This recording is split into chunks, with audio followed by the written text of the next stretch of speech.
खुशबू रचते हैं आप कविता में लेखक अरुण कमल। लेखक का नाम है अरुण कमल। उन्होंने एक चीज हमें बताने का प्रयास किया है, वो है सामाजिक विषमता। खुशबू रचते हैं आप कविता में लेखक ने हमें सामाजिक विषमता को बताने का प्रयास किया है। यह किसकी और कैसी कारस्तानी है, कारस्तानी बोलते हैं शैतानी, है कि जो वर्ग समाज में सौंदर्य की सृष्टि कर रहा है। अर्थात लेखक कह रहे हैं कि समाज के अंदर एक वर्ग ऐसा है, एक व्यक्तियों का समूह ऐसा है जो हमारे लिए अच्छी चीजें बना रहे हैं, सौंदर्य बना रहा है।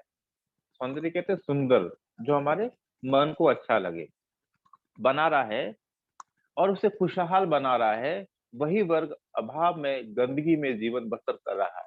अर्थात जो व्यक्ति हमारे लिए खुशियों का निर्माण करता है, उस व्यक्ति के काम से हम खुश होते हैं, हमारा दिन भर अच्छा निकलता है, वही व्यक्ति इस समाज में गंदगी में जीवन बसर कर रहा है।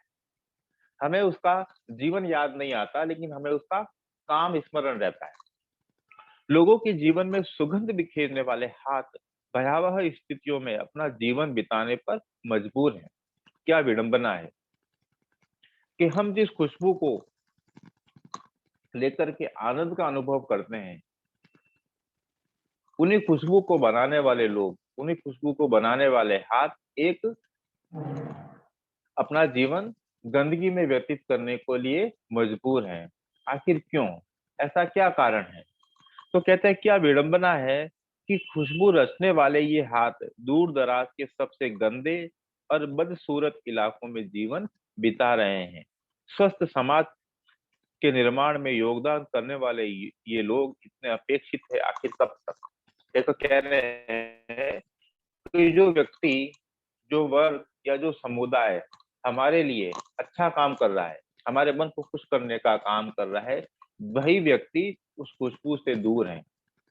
वह व्यक्ति उस खुशबू को बनाने के बाद में इतना प्रसन्न नहीं हो पाता जितना हम हो पाते हैं। तो आखिर इतना विरोधाभास क्यों? हम्म एक व्यक्ति उस खुशबू का आनंद लेके बड़ा खुश होता है और एक व्यक्ति उसी खुशबू वाली चीज को बनाकर दुखी होता है। तो इसमें क्या फर्क है, क्या कारण है, उसे हमने देखने की जरूरत है। अंतिम में कहा है कि स्वस्थ समाज के निर्माण में योगदान करने वाले ये लोग इतने अपेक्षित है, आखिर कब तक? ये जो लोग हैं जो गंदगी वाली जगह पर रहते हैं, आखिर ये कब तक अपना जीवन उन गंदगी वाली जगह पर व्यतीत करते रहेंगे? क्या इसमें हमारा भी दोष है तो कैसे है, नहीं तो क्यों नहीं है? कविता निकालिए अगले पेज पर। कविता नंबर 2, खुशबू रचते हैं हाथ। खुशबू प्रसन्नता का सूचक है, मन को प्रफुल्लित करने का सूचक है। हम गुलाब के फूल को जब देखते हैं तो हमारा मन खुश हो जाता है। जब हम उसकी सुगंध को लेते हैं तो हमारा मन मस्तिष्क और ज्यादा आनंद का अनुभव करता है। ये जिनके कैमरा ऑन है बेटे वो ऑन कर लीजिए, अदरवाइज मैं रिमूव स्टार्ट कर रहा हूँ।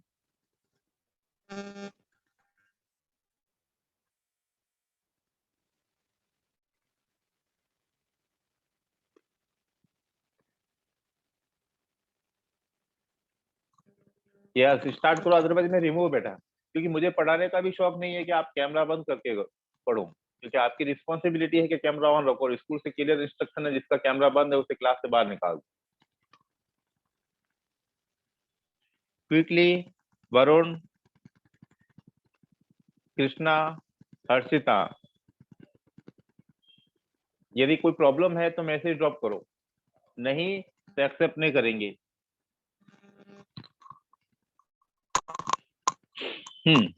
देखिएगा, पुस्तक में देखिएगा, ध्यान से पढ़िएगा, पूरा पैराग्राफ पढ़ूंगा, हाथ में पेंसिल रखिएगा। कई गलियों के बीच, कई नालों के पार, कूड़े करकट के ढेरों के बाद, बदबू से फटते जाते इस टोले के अंदर खुशबू रचते हैं हाथ, खुशबू सजते हैं हाथ। लेखक कह रहे हैं कि हम जब किसी शहर में जाते हैं तो हर शहर के बाहर हमें गंदगी की जगह दिखाई देती है। उस गंदगी की जगह के उस तरफ, जहां पर गंदगी की सीमा खत्म हो जाती है, उसके उस तरफ कुछ लोग रहते हैं। कई गलियों के बीच, जहां पर वे लोग रहते हैं वहां पर छोटी छोटी बहुत गलियां हैं, कई नालों के पास। शहर का जितना भी गंदा पानी जाता है, उस गंदे नाली को पार करने के बाद में जहां पर बदबूमय माहौल है वहां पर, और कूड़े करकट के ढेरों के बाद, हमारे शहर से जितना भी कचरा जाता है जो वहीं फेंका जाता है। हम अपने मोहल्ले अपने घर को तो साफ रखते हैं, लेकिन उस कचरे से कोई जगह तो गंदी होती ही है जहां पर वो फेंका जाता है, बदबू से फटते जाते हैं टोले के अंदर। और वो जगह कैसी है, बदबू से मानो हम अपनी नाक को भी खोल नहीं सकते। उस बड़े बड़े समूह के अंदर, बड़े बड़े टीलों के अंदर खुशबू रचते हैं आज। कुछ हाथ ऐसे हैं, कुछ लोग ऐसा काम करते हैं जो खुशबू बनाते हैं, जो हमारे मन को खुश करती है। वो लोग कैसे हैं, उनके हाथ कैसे हैं, दूसरे पैराग्राफ में बताया है लेखक ने काम करने वाले लोगों के हाथों के बारे में। पहली पंक्तियों में लेखक ने उनके रहने वाली जगह का वर्णन किया है, लिख लीजिए, स्थान का वर्णन किया है, वे लोग कहाँ पर रहते हैं। कूड़े करकट के ढेर में रहते हैं, गंदे नाले के पार में रहते हैं, बदबू जहां पर फटती जाती है, बिखरती जाती है, जहाँ बदबू ही बदबू, ऐसी जगह पर वे लोग रहते हैं। और ऐसी जगह पे कुछ हाथ खुशबू बनाते हैं। लेकिन जो हाथ खुशबू बनाते हैं वो हाथ कैसे हैं, दूसरे पद में हाथों को बताया है, देखिएगा। उभरी नसों वाले हाथ। आपका हाथ देखिए, पीछे से देखेंगे, आप जब हाथ को थोड़ा सा टाइट करेंगे तो आपके मसल्स, इसमें नर्व्स दिखाई देगी ग्रीन कलर की आपको, हल्की हल्की। लेकिन हमारे नर्व्स बॉडी के अंदर हैं। लेकिन जो लोग मजदूर होते हैं, जो लोग छोटा छोटा काम करते हैं, उनकी नसें बाहर आ जाती है। कारण, हाथों की एक्सरसाइज ज्यादा होने से वो नसें फूल जाती है और बाहर दिखाई देने लगती है। जो मजदूर होता है, उस व्यक्ति की हाथों की नसें पीछे की बहुत बाहर होती है। और यहाँ से भी जो नसें दिखाई देती है उनको अंदर की तरफ आप देखिएगा, आपकी कलाई के नीचे हरी हरी कुछ चीजें दिखाई देगी, हमारे शरीर के अंदर है, लेकिन उनकी उभर जाती है, बाहर की तरफ आ जाती है। उभरी नसों वाले हाथ। अपने नाखून देखिए कितने अच्छे कटे हुए हैं। हम्म लेकिन उनके नाखून ऐसे नहीं होते, उनके नाखून घिस जाते हैं। जैसे तो छोटा छोटा काम करने वाले, नल का काम करने वाले, मिट्टी का काम करने वाले, खेत में किसान काम करने वाले, छोटी मोटी मजदूरी करने वाले लोग, उनके हाथों को यदि आप देखोगे तो उनके घिसे हुए नाखून होते हैं, क्योंकि हाथों से वो निरंतर कार्य करने के कारण उनके नाखून घिस जाते हैं। पीपल के पत्ते से नए नए हाथ। लेकिन वहां पर जो लोग काम कर रहे हैं उनके हाथ कैसे हैं, जिस तरह से पीपल के पत्ते कोमल होते हैं, उन कोमल हाथ हैं। कोमल हाथ किनके होते हैं, आप लोगों के, जो छोटे छोटे लोग हैं। छोटे छोटे जो बच्चे होते हैं, उनके हाथ पीपल के समान कोमल होते हैं। जूही की दाल से खुशबूदार हाथ। हम छोटे बच्चों को बड़ा स्नेह करते हैं। उनको हाथों से भी बड़ा स्नेह करते हैं, उनके हाथों से खुशबू आती है, ऐसा लेखक कहता है। तो छोटे छोटे जो हाथ है, जिनके हाथों से अच्छी अच्छी खुशबू आती है, पीपल के समान कोमल हाथ है, वो हाथ कैसे हैं, नसें उभरी हुई है उनकी, नाखून घिसे हुए हैं। आगे देखिएगा, गंदे कटे पिटे हाथ।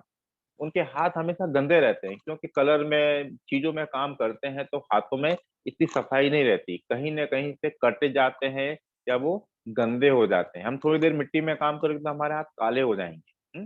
और हम कितना भी साबुन से धोए वो साफ नहीं हो पाते, काफी दिन बाद हो पाते हैं।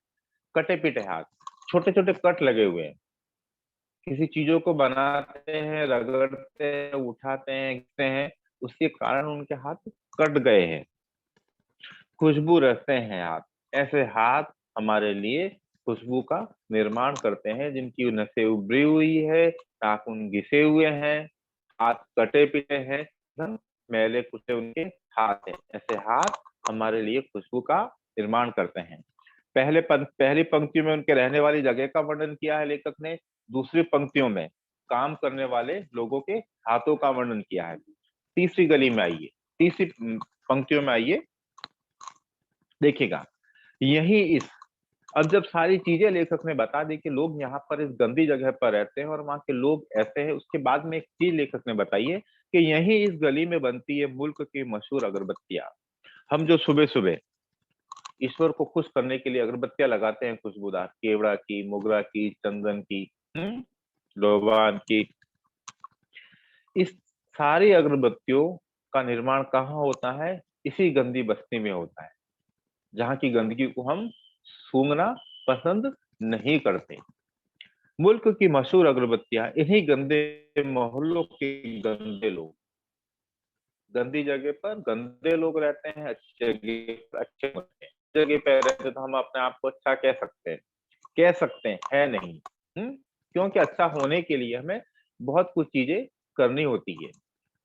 गंदे मोहल्ले में गंदे लोग क्या बनाते हैं? केवड़ा, खस, रात रानी। अंडरलाइन कीजिएगा, केवड़ा, गुलाब, खस और रात रानी, ये फूलों के नाम है। केवड़ा, गुलाब, खस और रात रानी, ये 4 तरह के फूल होती है। इसमें घास होती है, खास करके घास होती है, रात रानी का फूल होता है, गुलाब का फूल होता है, केवड़ा का फूल होता है, खास एक घास होती है जो सुगंधित होती है। चारों प्रकार की प्राकृतिक चीजों से खुशबू बनाई जाती है, इत्र बनाया जाता है, परफ्यूम बनाया जाता है और उस परफ्यूम से अगरबत्तियां बनती है।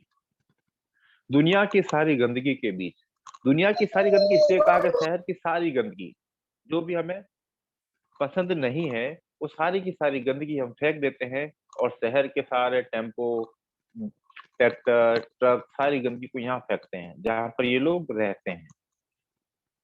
दुनिया की सारी खुशबू रचते हैं आप। जिन लोगों को खुशबू पसंद होती है, वे ऐसे गंदे गंदे हाथ उस खुशबू का निर्माण करते हैं। खुशबू रचते हैं आप और खुशबू रचते हैं आप। इस खुशबू रचने के बाद में खुशबू रचने के बाद में भी उन लोगों को अपने दुख और दर्द का कोई एहसास नहीं होता। वो सिर्फ आप हमको एक खुशी देना चाहते हैं। तो लेखक का प्रश्न यह है कि वो जब हमको अपने काम से खुशी देना चाहते हैं, तो हमें भी कुछ ऐसा काम करना चाहिए जिससे उनको खुशी मिले, उनको खुशी मिले।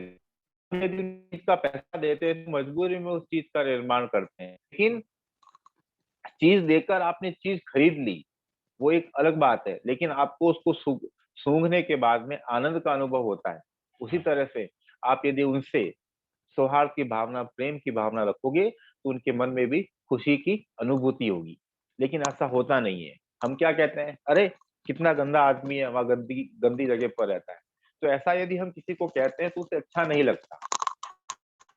उसको होता है कि मैं इतनी अच्छी चीजों को बनाता हूँ, उसके बावजूद भी लोग मुझे क्या कहते हैं, मैं गंदा हूँ और गंदी जगह पर रहता हूँ। तो ये कविता का सारांश है कि लेखक हमें ये बताना चाहता है कि उन लोगों के प्रति हमें सौहार्द की भावना भी रखनी होगी, प्रेम की भावना भी रखनी होगी। किस लिए रखनी होगी?